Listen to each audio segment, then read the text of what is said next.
So I'm grateful to be here amongst all of you, and I'm sorry you got a little late, got in the traffic, way too much while coming from the manor. So I'll be speaking on the topic of cultivating sensitivity in relationships. And broadly, I'll speak based on the theme of, firstly today we'll talk about what is the need for sensitivity and how sometimes in religious organizations we knowingly or unknowingly practice the opposite of sensitivity, that is judgmentality. And then I'll talk about what sensitivity is and what sensitivity isn't. And then we will talk about the importance of sensitivity in dealing with devotees, in dealing with new people who are prospective devotees, and with people who are following other paths, other religions, other spiritual paths. So what is the role of sensitivity in these? And I'll talk based on scripture also and some contemporary examples. So firstly, let's begin with, what does sensitivity mean? Sensitivity means that we are aware of others' feelings, and not just others' feelings, more specifically we are aware of the consequences of our actions on others' feelings. That means a simple example could be, say, if some people have difficulty with loud noise. Sometimes some people are elderly or some people have some diseases. Then you talk loudly, they just get very irritated. Sometimes just people may wear some ear blocks also to avoid the sound. Now if we are with them, then we tend to talk softly. Or other example, somebody is poor at hearing. Then we may talk slowly with them, or we may talk at a slow speed or at a high volume. If somebody can't see with their eyes, then if they are trying to cross the road, we will either help them to cross the road or we will let them go first. So basically, at a physical level, we may be talking at a particular volume normally, but if that isn't suitable for some person, then we adjust so that we can have proper communication with them. If the voice is too large, too loud, it may grate them. If it's too small, it may strain them. So when it comes to physical ability, physical situations, now we tend to be sensitive. I travel to different countries, and in different countries, when two people are talking with each other, what is the comfortable distance between the two people? It is different. In some countries, when people talk, they come very close to each other. And in some countries, if you come too close, it's considered you are intruding into their physical space. So then, if you come too close, it is considered as indecent, impolite. And in some countries, if you keep a distance, they think you are so uptight. So actually, now we may just be being ourselves. But while being ourselves is a good thing to do, but if while being ourselves we are unnecessarily creating some agitation in people's minds or creating some unwanted perception in their minds, then we can try to adjust that. So sensitivity means that our action, being aware of what is the effect on others of our actions. It can be our words, our gestures, our posture, whatever. So when we are aware of this, then we can respond appropriately. We can modulate our behavior appropriately. So when we are not sensitive, then we end up creating agitation in people's minds. So as devotees on the path of Bhakti Yoga, the Bhakti Yoga is ultimately a relationship. It's a relationship with Krishna, and not just with Krishna. It's also a relationship with other devotees of Krishna. Even in the spiritual world, we have relationships with others. And in the relationship with others, how we relate with other devotees also reflects and affects our relationship with Krishna. How we relate with others, it reflects and it affects our relationship with Krishna. That means, reflects means, if somebody is deeply spiritually conscious, then somebody is deeply spiritually conscious, then they will be compassionate to others. Then they will be kind to others. One of the characteristics of the devotees, it's interesting, in the 12th chapter, Krishna from 12.13 to 20 describes the characteristic of devotees. And he says, these devotees are dear to me. So it's interesting, Krishna is talking about devotees, but he's saying when the devotees have these qualities, then they are very dear to me. Devotees in general are dear to Krishna, but devotees who are enriched with certain qualities, they are very dear to Krishna. And there the first quality Krishna says is, Adveshta sarva bhutanam maitraha karuna evacha. Adveshta sarva bhutanam. One who is not having any negative feeling towards anyone. On the other hand, maitraha karuna evacha. The other hand is very compassionate, kind friend of everyone. This is, Krishna says, the first characteristic of a devotee. So a devotee is defined not just by how they relate with Krishna. Devotee is defined also by how they relate with others. In the Bhakti Rasa and in the Updesha Amrit, the nectar of instruction, 3 levels of devotees are talked about. Does anyone know the words for these 3 levels? Kanishta, yes. Madhyama and Uttama. Yeah, thank you. So now, if we consider the difference between these 3, Kanishta, Madhyama, Uttama, is how much they perceive God everywhere. Kanishta, they perceive God only in the temple. For them, if they go to the temple and worship God and they leave, that is Kanishta. So for them, the God's presence is reduced to the temple. And there are some pious people in various religious traditions. They may be very submissive and prayerful and humble in front of God. But as soon as they come out of the temple, come out of the church, come out of the mosque, they become a different person. They shout at others, yell at others, they are rude. They're just they're completely two-faced. So in this case, they think that if I just go to the temple and worship God, then I am a devotee.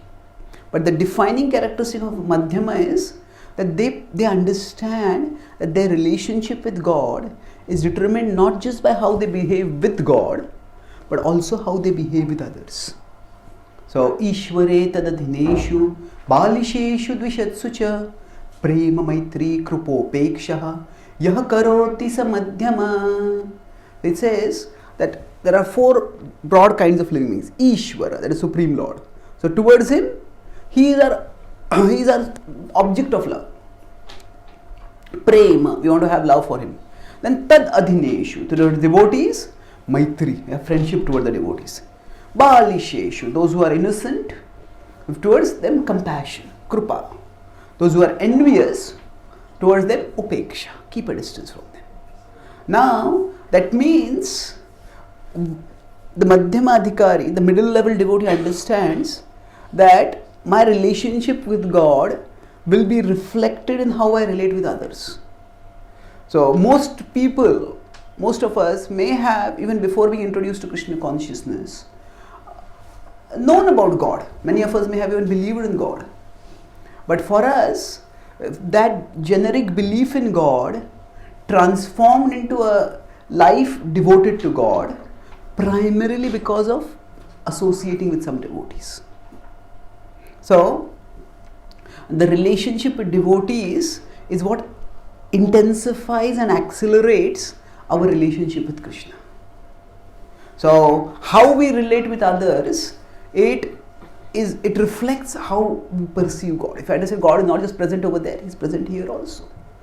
So then, just as in the presence of Krishna, we would be respectful.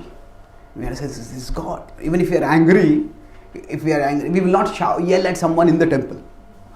This is a sacred place. This is not a place where I should give in to my impulses.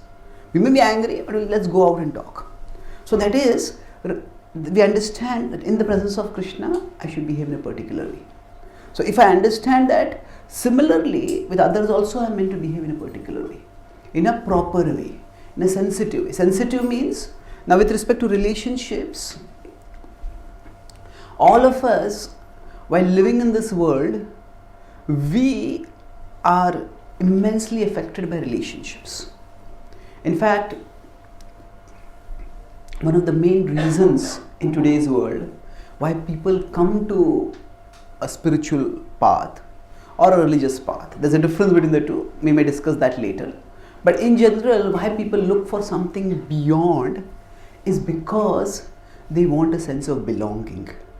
They want a sense of community. They want relationships. In the past, whether to the east or the west, people had joint families. Now, as the socio-economic structure of industrial civilization and post-industrial civilization started dominating most of the world, then the joint families became unsustainable. So then we started having nuclear families. And now, as postmodern relativism has started spreading, now even the nuclear families, there is nuclear fusion. And then we have isolated protons and neutrons, just orbiting around in the vastness of the concrete jungles of today.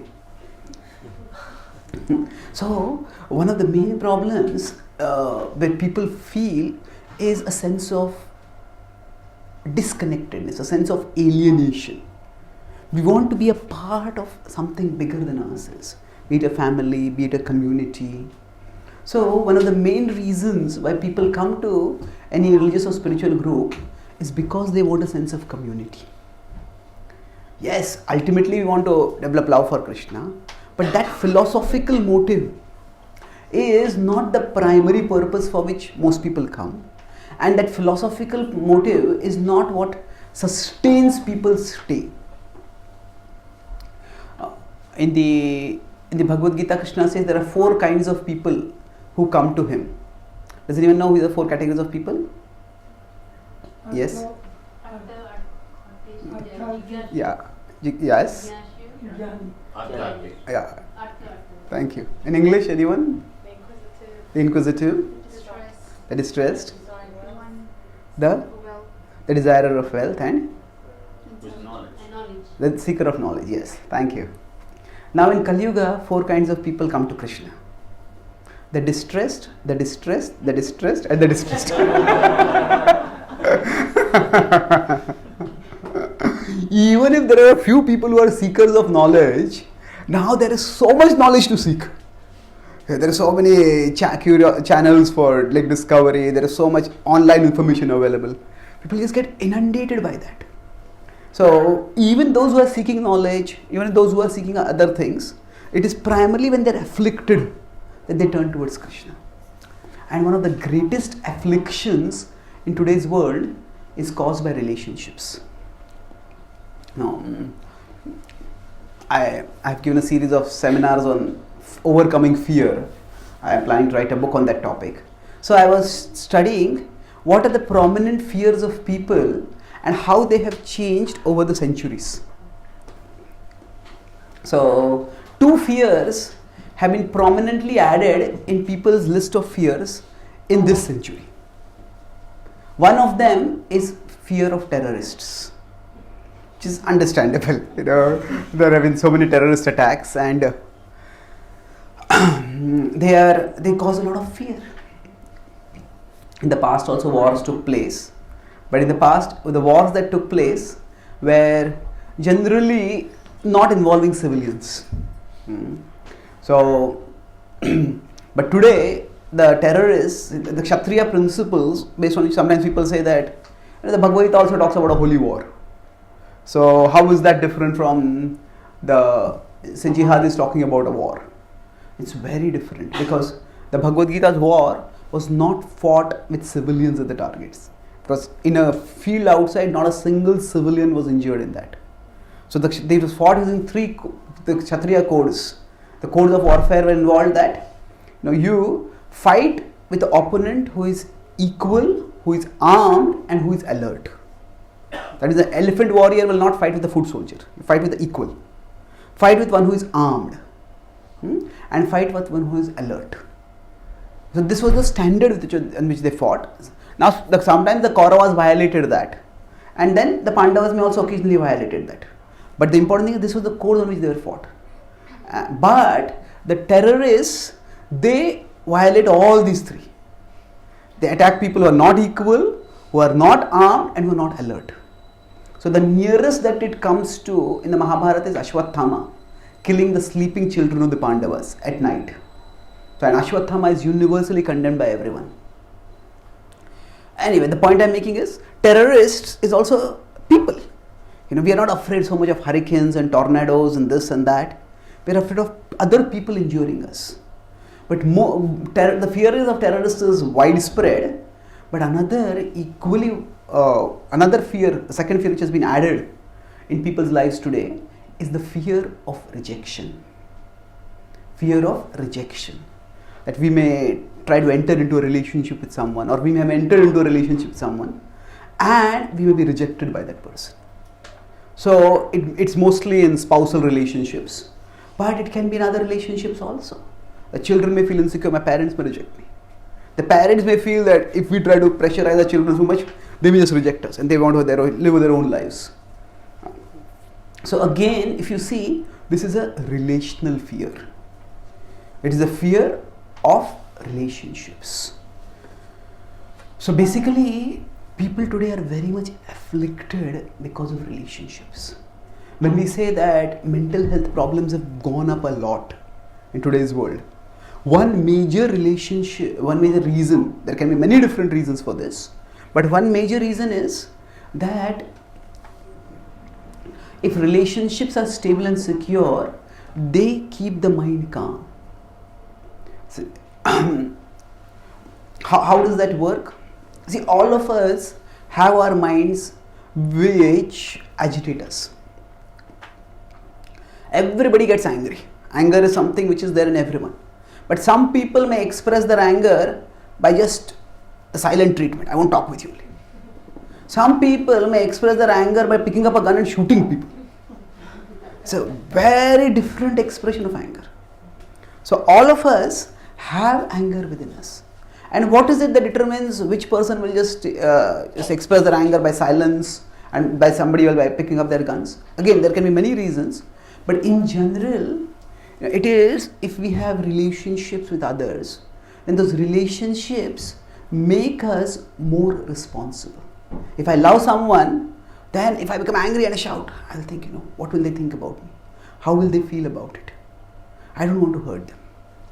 So, when people get married, the parents make children, and then the children make parents.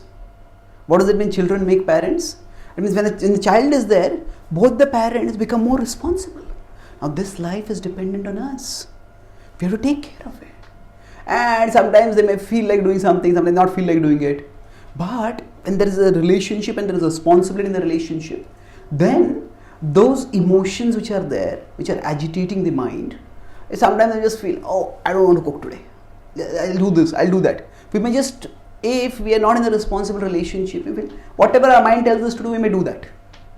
But when we know that I'm in a responsible relationship, I expect it to, the other person expects me, the other person depends on me, then that, it makes us more responsible.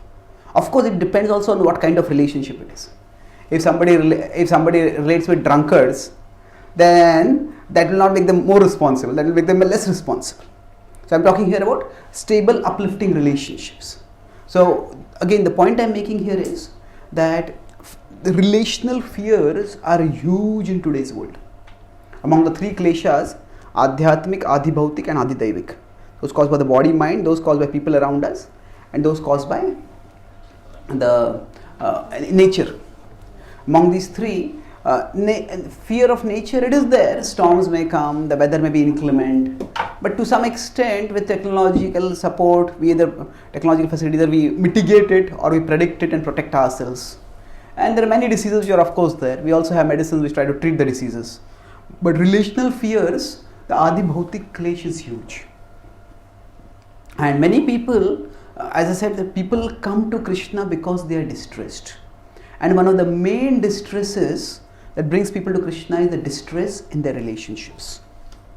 When they feel somebody has betrayed them, somebody has hurt them, somebody has left them, they lost a loved one. All these things make people look for something higher.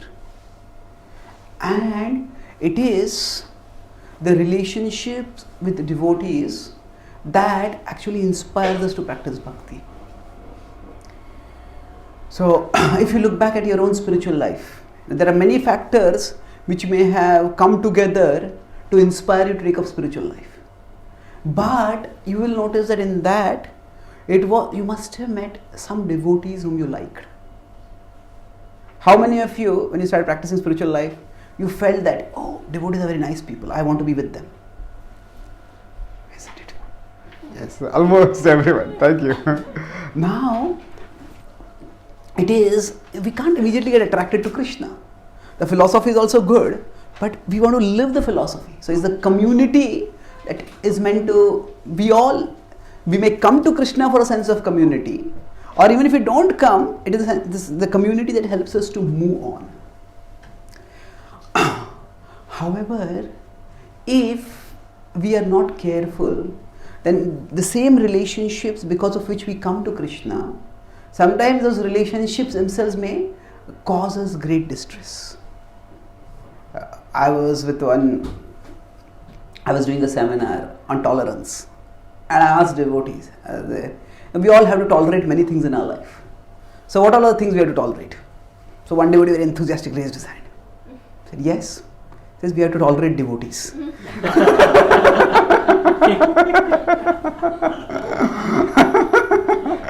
So I said, yes, it is a good realization that even if there is some difficulty with devotees, still we tolerate the devotees and we move onwards in our bhakti.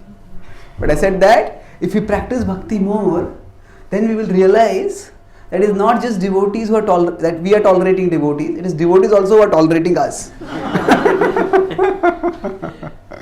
So for us, it's important that we get shelter in devotee association and we give shelter in devotee association. So that means devotees in the community with each other need to feel sheltered. Of course, sometimes the nature of the world is that we will experience stress, we will experience distress. That is just the nature of the material world. We can say that all of us have some karma to endure, to exhaust.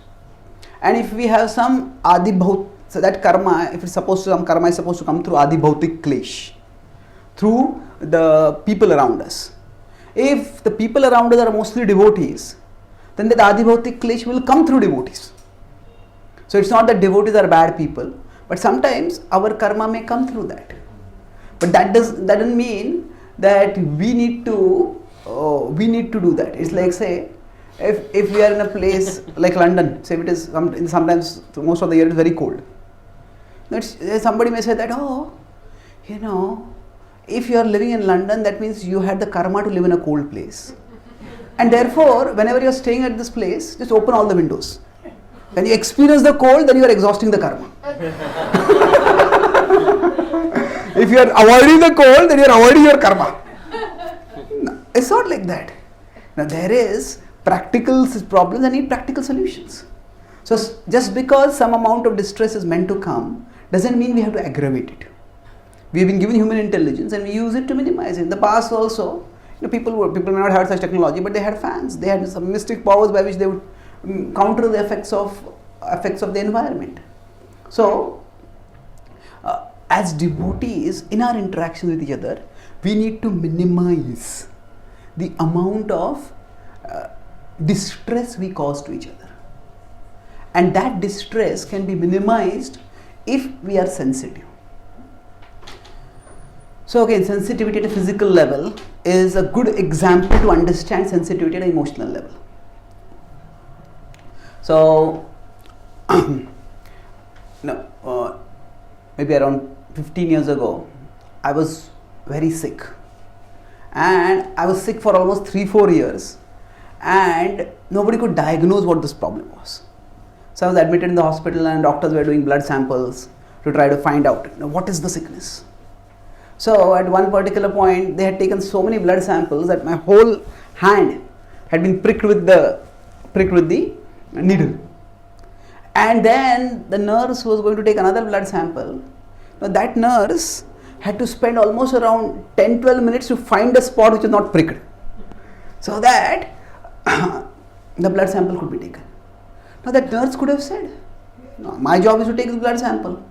If you already got a wound over there, that is your problem. But no, that nurse was sensitive. The injection, the prick has to cause some pain, but let us try to minimize the pain. So similarly, just the nature of relationships is that we will all inevitably hurt each other. That's just what life is. But there are unavoidable hurts and there are avoidable hurts. When we are sensitive, then we can minimize the hurts that occur in relationships. In the Chaitanya Charan, there is the story of how Chaitanya Mahaprabhu, when he is in Puri, Jagannath Puri, at that time, every year the devotees from Bengal would come, especially for the 4 months of Chaturmasya, during which Rath Yatra would take place. So they would come, hundreds of devotees would come in a procession and they would stay in Puri and they would associate with Lord Chaitanya Mahaprabhu. And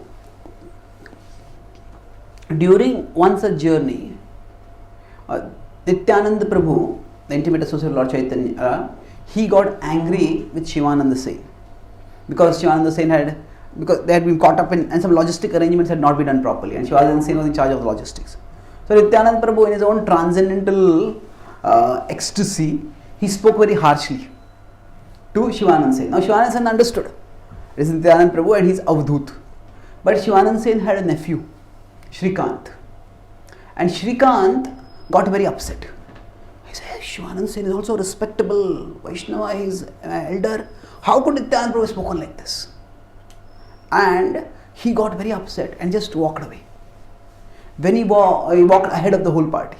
And when he walked ahead and he came to Jagannath Puri in advance. And in traditional culture, when we go in some traditional circles, when we go in the temple or we go in front of a respectable senior, when they especially when males offer obeisances, they take out their angavastra, their upper cloth, they take it out and then they offer obeisances. So Chaitanya Mahaprabhu was sannyasi, and whenever devotees offer obeisances, they take out their upper cloth, put it aside and then offer obeisances. So Shrikant Sen saw Chaitanya Mahaprabhu and he was offering obeisances, but he did not take out his upper cloth at that time. So then Chaitanya Mahaprabhu's associate was there, Govinda. He told him, "You have to take out your upper cloth." That was the etiquette. But Chaitanya Mahaprabhu, don't bother him. He says his mind is disturbed. Don't disturb it even more. So there was a proper way to act. The specifics are not important about removing the angavastra. The point is that, okay, there was a standard way to act, but when somebody is not acting on the standard way, Chaitanya Mahaprabhu did not make an issue of that. He saw that he is disturbed. Normally he follows the etiquette. Now he is not following. Let's not make a big issue out of it. So Chaitanya Mahaprabhu himself, although he is sannyasi, absorbed in love for Krishna, but still he showed this sensitivity. Sometimes we just don't know what people are going through and they may do something which is faulty and we point out their fault. But then they are already burdened by many things and this seems to be another burden on them. So we have to be a little sensitive. That means, so now, till now I have talked about the importance of sensitivity. And this incident will be the segue, will be the way I link to how in religious circles sometimes the opposite of sensitivity is exhibited. The opposite of sensitivity is judgmentality. Judgmental means that we have a very black and white understanding. This is right and this is wrong. And if you are doing this, you are a good person. If you are doing this, you are a bad person. So when we are judgmental, we fit people into pre-decided boxes. And we are observing people, and they are doing this, they are good. If they are doing this, they are bad. And when we are judgmental, we also tend to put ourselves in a superior position. When we think that, no, I know what is right and you don't know what is right. Therefore, it is my position to teach you. So I'll give you a few examples of how a judgmental attitude can alienate people. And then we can discuss about how we can balance. Okay, so now I gave a series of seminars in Brisbane in Australia on cultivating a non-judgmental attitude. And at that time, after that, one devotee lady, she and her husband came and talked with me. Now, both of them are they are PhDs. One of them is a scientist, another is a professor. Then this Mataji said the first time she had come to the temple. They are from a Shakta background. Shakta is where they worship the goddess Shakti. That worship is very common in India. And so, in the worship of the goddess, often people who are even religious, who go to the temple, they also eat meat. In the Vedic context, there are different religious practices recommended for people at different levels.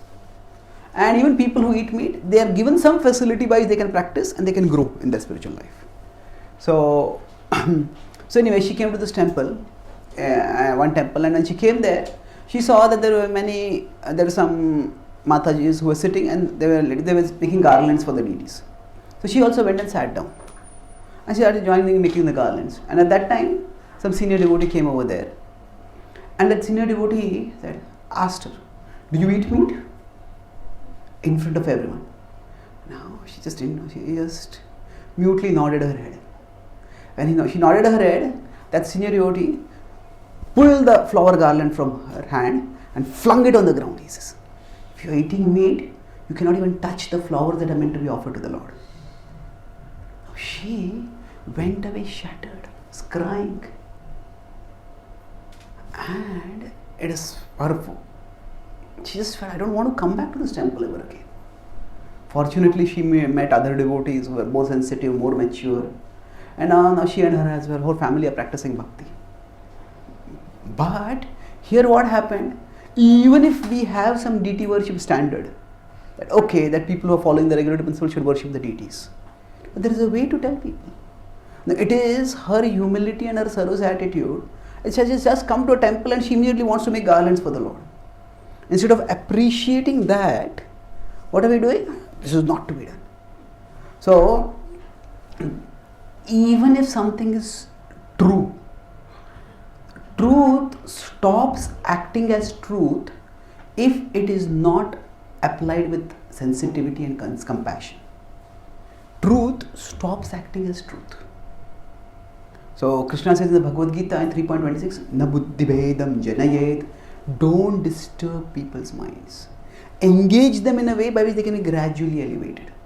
Now this example may be very graphic, where how could anybody be so insensitive? How can you publicly disgrace a person like that? But probably that senior devotee was thinking, I am protecting the standards of deity worship. Yes, you want to protect, but why do we have to publicly hurt someone else for doing that? We have the example of Lord Ram. When he left Ayodhya, when he was banished, at that time there was a fisherman who offered him fish. And Lord Ram accepted his offering. He did not take the fish, but he accepted the devotion that was being offered. And he appreciated it. He did not reject it. So, na buddhi bhedam janayat. Don't disturb people's minds. So when we are judgmental, we think that we know what is right. And this person is not doing the right thing. And therefore, I have the moral and spiritual right and duty to correct them. Well, there are several things wrong with this presumption. Now, what is right and wrong is also dependent on level. This is a very important point to understand that. Say, imagine there is a father who has two children, say two sons. One of them is very good at studies, and that student gets always high grade. Say in India we have percentage, so 80% marks out of 100. The other person's child just scrapes through and gets 40%. Today both of them have come with their results, and both of them have got 60%. Now the father, on seeing the 60%, for the son who is getting 40%, he says, "Bravo, well done." And the other son will say, "What have you done?" Isn't it? So now, why the difference? In Hindi, you say, "Shabash, badmash." So, why the difference? Both of them have got 60%. The difference is because the two are at different levels. So, is 60% good or bad? Depends. Yeah, it depends on what? Level. So, this brings us to another point, that for a person who is at 40%, 60% is a step up. For a person who is 80%, 60% is a step down. So what is right and wrong is not simply categorical. One of the fundamental teachings of the Bhakti tradition, the Bhagavatam, the Bhagavad Gita, as well as the Itihasas, is that morality is not just categorical, it is also contextual. Morality is categorical, means this is the category of right and this is the category of wrong. Everything that falls in this category is right, everything that falls in this category is wrong. So morality is categorical. That is one understanding. But what the Bhakti tradition tells us is that morality is not just categorical. Yes, there are right things and there are wrong things. But morality is also contextual. Contextual means depending on the context, something may be right, and depending on the context, something may be wrong. So, for someone who has come first time to the temple, the very fact that they want to serve the Lord by making garlands, that is a big right. Somebody who is regularly practicing bhakti and then they break a regulative principle, then for them it is wrong. So right and wrong are determined by the context. Context means where people are coming from. Going back to the earlier example of taking a blood sample. Now, piercing the hand is the right thing for the nurse to do, for the attendant to do. But the context will determine where to pierce. So, context is very important for us to make sense of things properly. So, when we are judgmental, we just reduce reality down to these boxes. This is the box of right, this is the box of wrong. We see things very much in black and white. And because of this, we just don't understand what is happening. Why is this happening like this? And we feel, we feel, why is this person doing like this? They should not be doing like this. And I have a duty to tell them they shouldn't be doing like this. So when we are judgmental, sometimes we may hurt people because we judge them, this is wrong, and we come out and tell them this is wrong. And in doing this, we may be wrong. And in devotee circles, because we have the philosophy, so we think, I know what is right. This is the right thing, this is the wrong thing. And we become very quick in passing statements to others. You're doing this wrong, you're not doing this right. And because of that, people often feel ununderstood. You don't even know where I'm coming from. Why am I doing this? So, to the extent we recognize this point that people come from different backgrounds, and why they may be doing something, we don't know. See, in general, we judge, we evaluate ourselves by our intentions. Say, for example, I came late today for this program. So, I actually wanted to come on time, but the traffic was so much I couldn't come on time. So, I'll judge myself by the intention. That means I wanted to come but didn't work out somehow. But when we judge others not by their intentions but by their actions. You are always late. You are irresponsible. You don't care for others. You are not punctual. So this is a basic human weakness, that we evaluate ourselves, and we often evaluate ourselves charitably by focusing on our intentions. But when we're looking at others, we often evaluate them uncharitably by looking at their actions. So when we look at people's actions, we ascribe certain motivations or certain dispositions to their actions. Motivation means why they are doing it, and disposition means it is their habit, it is their tendency to do like that. So for example, now if I sleep a lot, then if I wake up and say, why did I sleep so much? I was tired. If somebody else sleeps a lot, such a lazy person. So what happens over here? I am only seeing the action. Their action and my action may be similar. But what happens is, I will judge myself charitably, say, I was tired. But somebody else, say, if I eat a lot, I was hungry. Somebody else eats a lot, such a glutton. So what happens? We can only see people's actions. We can't see what is going on in their minds. We can't see what is going on in their hearts. Now, based on the actions that we see, we presume, we make assumptions about what is going on in their hearts. And we, based on these presumptions, we assign labels to people. So this often leads to what psychologists call as ascription errors. We ascribe certain motivations or we ascribe certain dispositions to people. So once I was with a devotee, and the devotee was always talking very loudly. It is like, what was happening was that I was doing some work in another room, and this devotee was talking so loudly that I couldn't do that work. So I was thinking, why is this devotee so insensitive?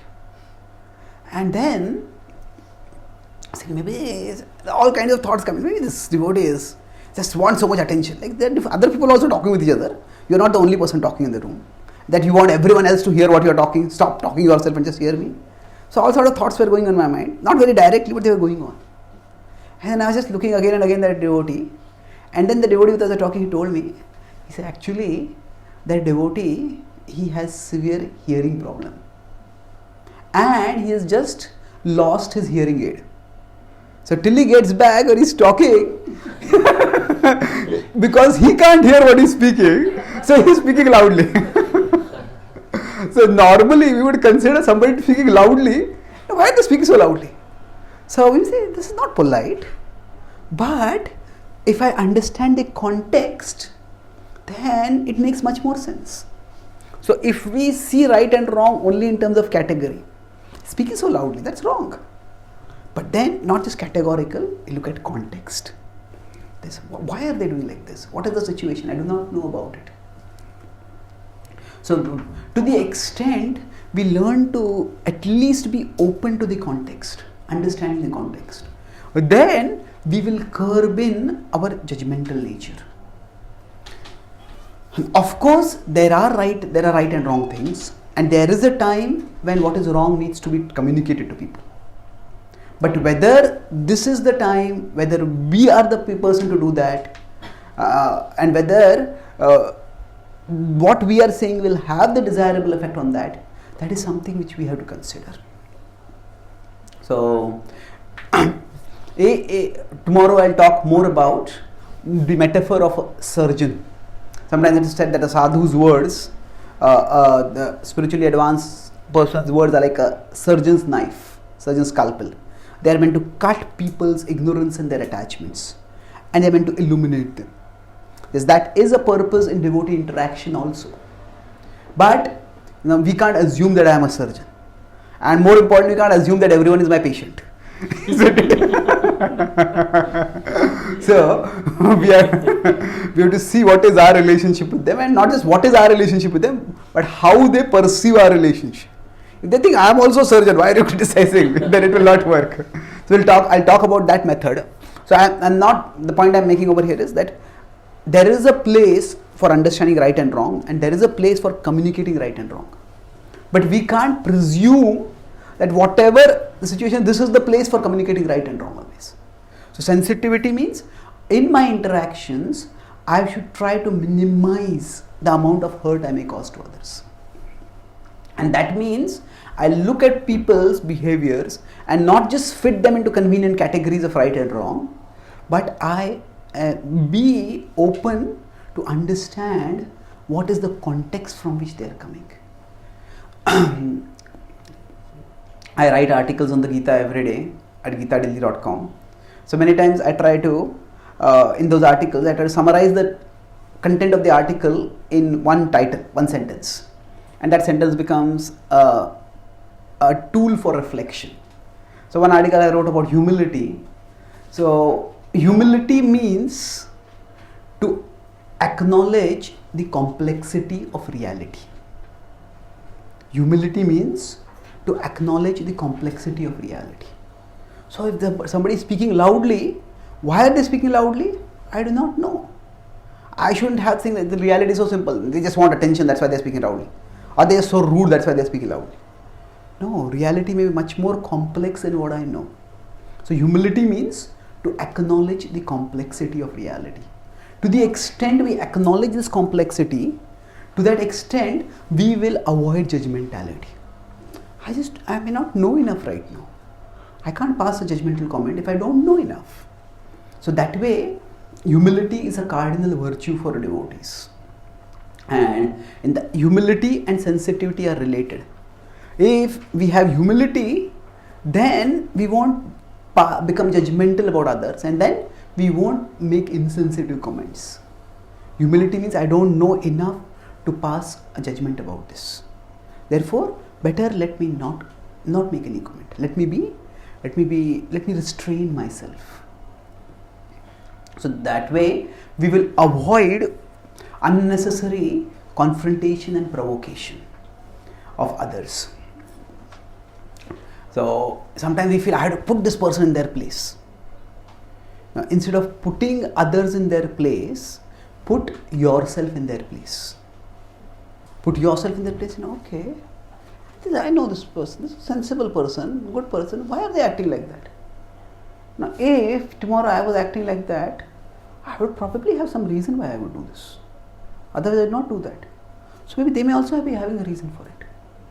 Sometimes we feel I had to put others in their place. You are wrong and I am going to tell you are wrong. Before we put others in their place, it is better that we put ourselves in their place. Try to understand their context. And sometimes we ourselves may behave in ways that may seem odd to others. And we wouldn't want others to judge us and condemn us without understanding us. So we sometimes, some person says, you are like this, you are like that. If we look back at our own lives, sometimes we ourselves may have been the brunt of others' judgmental attitude. We had done something and somebody else says, you are like this, you are like that, you are like that. And then we may feel terribly hurt by that. Do you even know what was going on? We tell them, how could you speak like this without even finding out? So, just as we wouldn't want others to pass negative comments about us without at least understanding where we are coming from. Similarly, we can put ourselves in their place. Why should I pass comments about others? So sensitivity can help us to decrease the negativity and agitation in our relationship with others, and it can help us find and share greater shelter in the devotee community. So in tomorrow's session, I'll talk about how if we have to correct others or we have to tell what is right and wrong, how we can do that sensitively. How the opposite of how sensitivity does not mean sentimentality. That means anything and everything. If it feels bad to you, I'll not tell you. If it feels good to you, you can do it. No, there are good and bad things, and they have to be communicated. But how we can even communicate things communicate right and wrong things in a sensitive way, that I'll talk in tomorrow's session. I'll summarize what I spoke, and then we can have some questions. I spoke today about what is the importance of sensitivity in our spiritual life. So I started by talking about, in today's world, people are profoundly distressed at the relational level. Two of the biggest fears which have been added to the top 10 fears in the century are again relational fears, fear of terrorists and fear of rejection. And most people come to spirituality for a sense of community because they've been burned in their relationships. Our modern society is not just nuclear families but just atomic units we are wandering around. So we want to belong to somewhere bigger. So we need to ourselves get shelter in the devotee community, and when people come, we also need to be able to give them shelter. So the relationships are vital for our own fulfilling our own need for relationships, and also relationships are important with respect to our relationship with Krishna. That how we relate with God is reflected by how we relate with people reflects and affects how we relate with Krishna.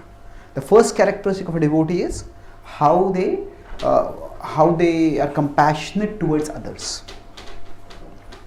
Then I talked about sensitivity means we are aware of the effects of our actions on others. And physically, if somebody can't hear, we modulate our speech properly. But similarly, others may have some emotional sore spots. We need to be aware of that and modulate our behavior accordingly. And then I talked about how in religious circles sometimes we may not be sensitive because we feel we have a right, we know the right thing and we have the right to tell others the right thing, which means telling them that they are wrong. So we may often become judgmental. The problem is that truth stops acting as truth if it is not presented compassionately. If it is presented insensitively. Give the example of, say, somebody me condemned for I'm eating meat and making garlands, things like that. So then, how can we develop sensitivity? By understanding that right and wrong are not just categorical, they are also contextual. So what is wrong or bad for one person may be good for another person. 60% may be bad for 80% student, but may be good for a 40% student. So humility means to understand the complexity of reality, that we don't know the context from which people are coming. And if we have the humility to not pass comments about others, but try to inquire about the context, then we will arrive at a better understanding. And we judge ourselves charitably based on our intentions, and we judge others uncharitably based on their actions. Because we on seeing their actions, we ascribe certain motivations or certain dispositions to them, which may not at all be true. So rather than putting others in their place, we can strive to put ourselves in their place and become open to understanding where they are coming from. Thus, if we develop sensitivity, then we can minimize the distress that we experience in our interaction with each other, and thus we can have more shelter in the devotee community by which we can advance toward the supreme shelter of Krishna. Thank you very much. Hare Krishna. Hare Krishna. So are there any questions or comments? Yes, Madam Mohammed. Sorry, it's very nice seminar.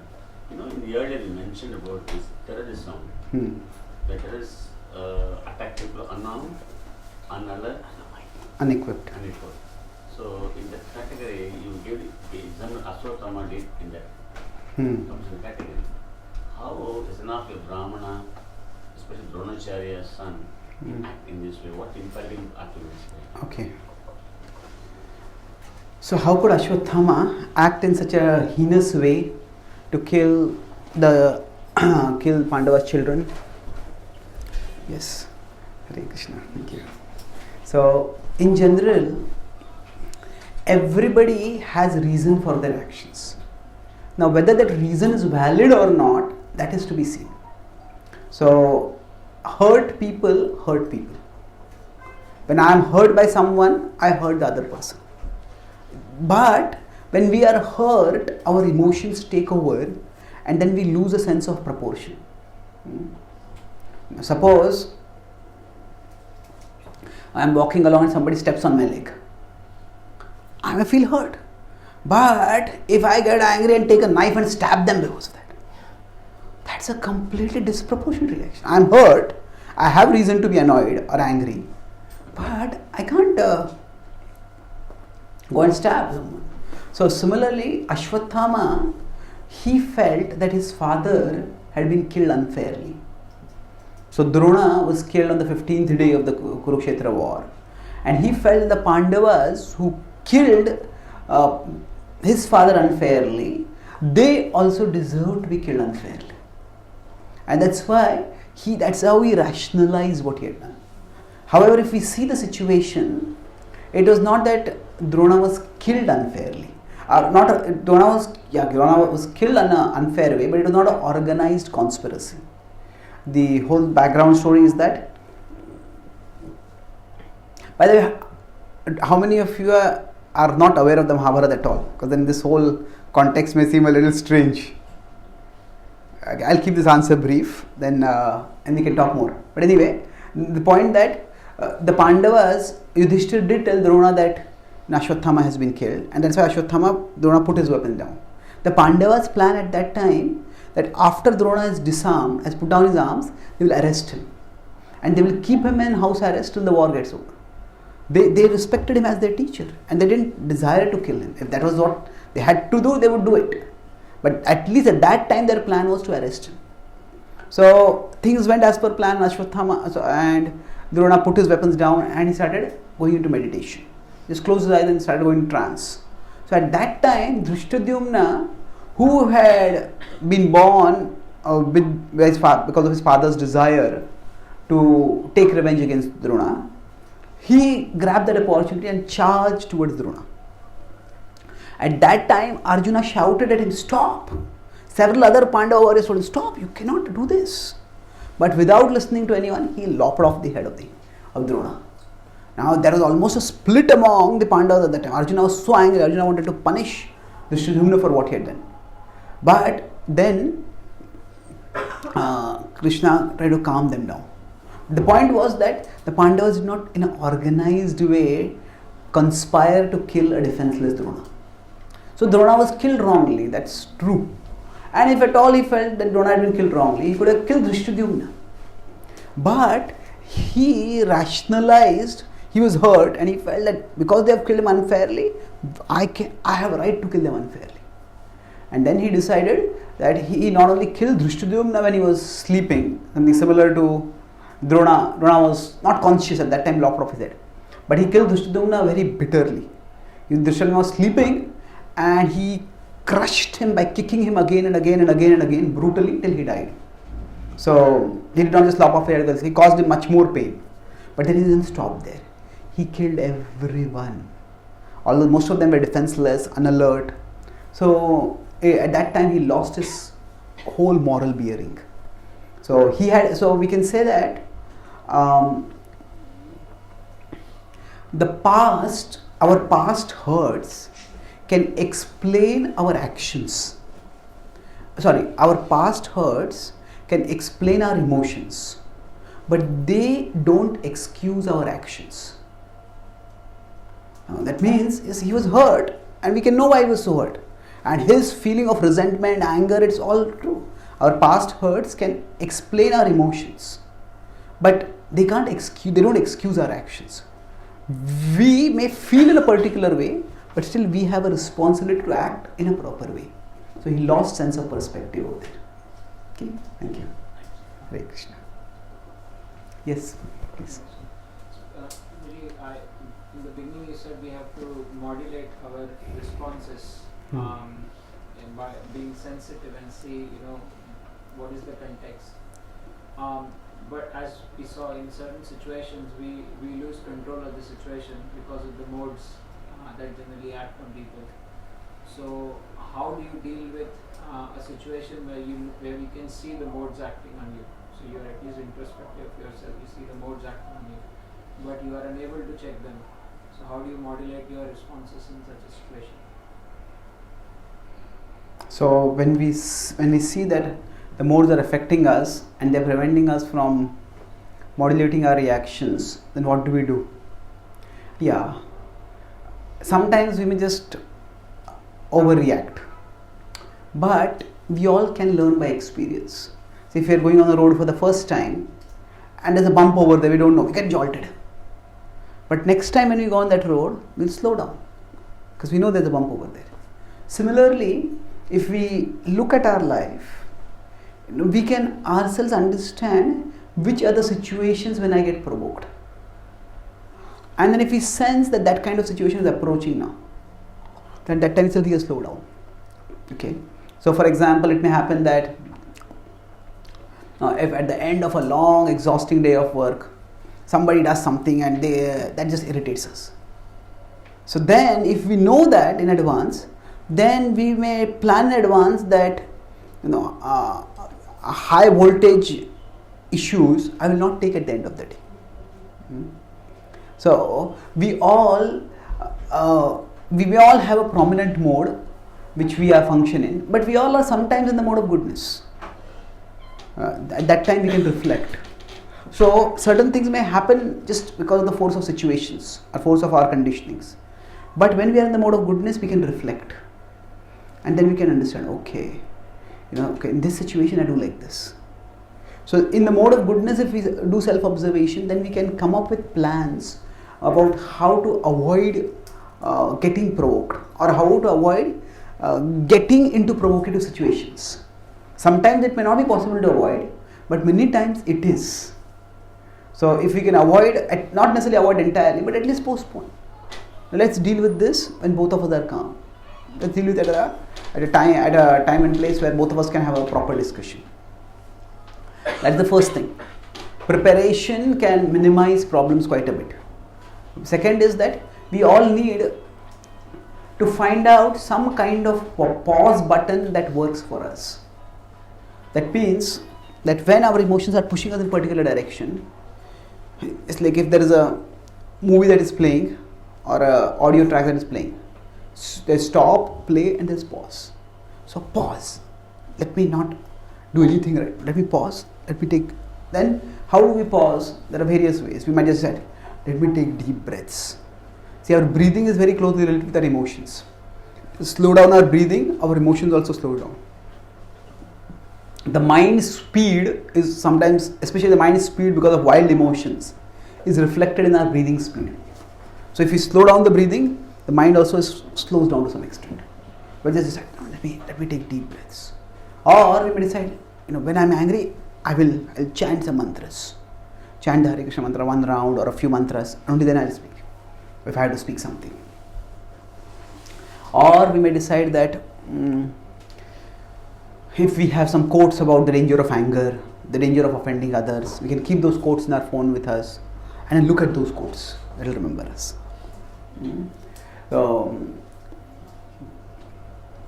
I find one quote that those who anger us, conquer us. Sometimes some people deliberately want to provoke us and then they make us do some things which they will hold against us. Just see you like that. So those who anger us, conquer us. So we keep some quotes like that which will remind us, okay, now calm down.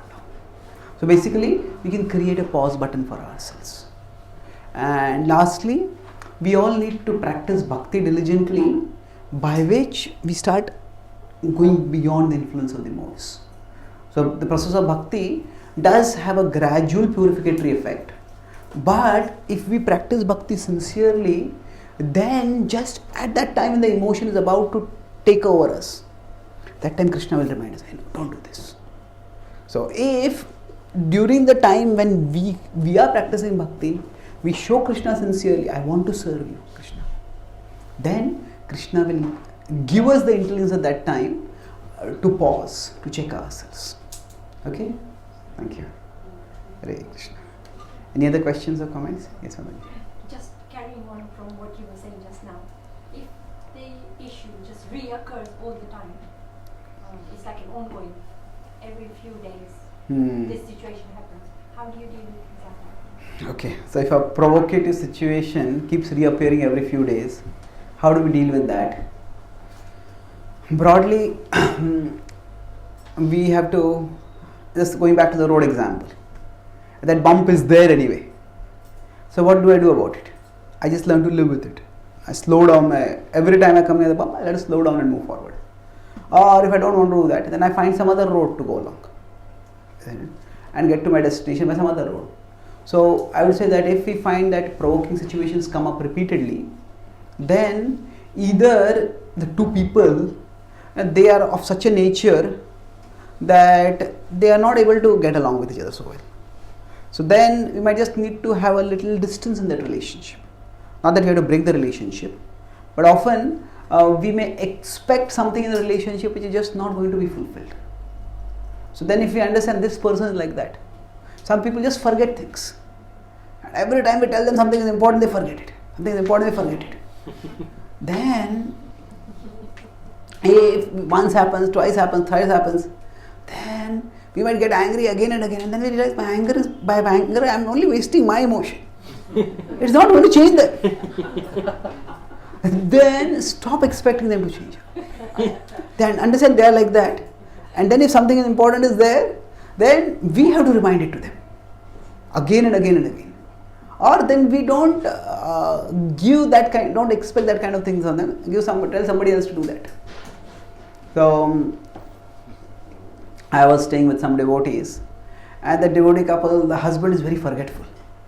So every time, so both husband and wife are working. So every time the Prabhu goes to office or comes back from office, before he starts off, his wife calls him. Have you taken this? And every day she does that. So he was driving me from the temple back to the home, and his wife called. He said, have you taken this? So he was saying, yes. And as she was telling him, looking, yes. Oh, I have not taken this. He went and got it then. So then I asked him, doesn't it feel demeaning that every time you're traveling, every time she tells you like this? He says, no. He says, this is my weakness. I know that. And she's helping me. And he says that, she is not very good at finances. So he says, I take care of all the finances at home. So sometimes instead of condemning people, instead of condemning, we can compliment them. Not compliment in the sense that compliment means not L-I-M-E-N-T, L-E-M-N-T. Compliment is appreciate, compliment is also to complete. No, you are good at this, I am good at this, let's be a team together. So sometimes we just have to, if repeated negative interactions are there, just stop expecting something from some people. It may be difficult because it may be very easy for us, it's so obvious, why can't you do this? But again the problem comes because we see how easy it is from our context. For us to remember things may be very easy. But when we compare with others, instead of comparing their weakness with our strength, we can compare their weakness with our weakness. So, if say somebody is very forgetful of things, but then somebody else is very good at finances, you invest money here and increase, you do this. Now if I think, okay, it's so difficult for me to decide where to invest money, how to do this. But, so just as this is difficult for me, that is difficult for them.